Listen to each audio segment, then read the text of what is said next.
امیر المومنین علی بن ابی طالب کا ایک فرمان ذی شان یہ ہے، فرمان نمبر 67 اس میں جو ایک موضوع ہے آپ کا جو بتانا چاہتے ہیں وہ ہے کہ سائل کو خالی ہاتھ نہ موڑے، اور دو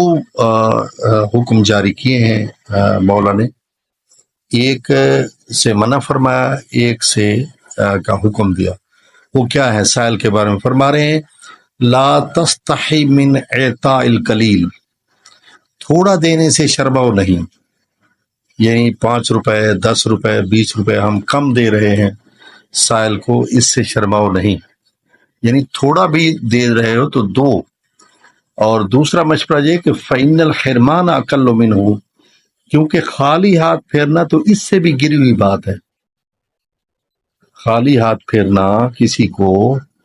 یہ تو اس سے بھی گری ہوئی بات ہے کہ تم تھوڑا بہت دے تو رہے ہو نا، وہ دو، تو یہ نہ سمجھو کہ میں تھوڑا دے رہا ہوں اب کیوں دوں، نہ دو۔ ہاں بالکل، خالی ہاتھ موڑنا یہ بہت گری ہوئی بات ہے، گراوٹ والی بات ہے، شرم والی بات ہے، لہٰذا تم کوشش کرو کہ سائل کو خالی ہاتھ نہ موڑو، اس کو صدقہ ضرور دو، ٹھیک ہے۔